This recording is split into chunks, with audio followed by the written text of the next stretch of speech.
இந்த நேரத்தில விஜயகாந்த் சார் வந்து படம் பார்த்துருந்தாருன்னா, எப்படி நீங்க ஃபீல் பண்ணுவீங்க?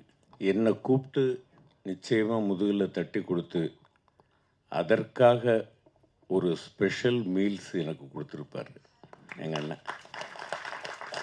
ஏன்னா, என்னெல்லாம் அவருடைய படம் நிறைஞ்ச மனசு தர்மபுரியிலலாம் பக்கத்தில உட்கார வச்சு சாப்பிட சொல்லி, சோறு போட்டு எனக்கு நான் சாப்பிட்றத பார்த்து ரசித்தவர் அவரு.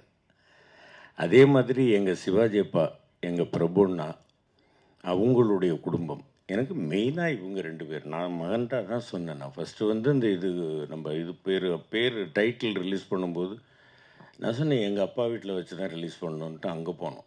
பிரபுண்ணாட்ட கேட்கும்போது, பிரபுண்ணா உடனே நம்ம பாஸ்கருக்கு இல்லாம என்ன, நம்ம தம்பி வர சொல்லுங்கன்ட்டு அவங்க பண்ணி குடுத்துட்டாங்க. இங்க போய் கேட்கும்பொழுது, அண்ணி வந்து நானே வந்து பண்ணி தரேன் அப்படின்னு சொல்லிட்டு இது பண்ணாங்க. எனக்கெல்லாம் கண்ணெல்லாம் கலங்கி போச்சு. அண்ணன் இல்லை. ஆனா இல்லைன்னு நாங்க யாருமே நினைக்கல.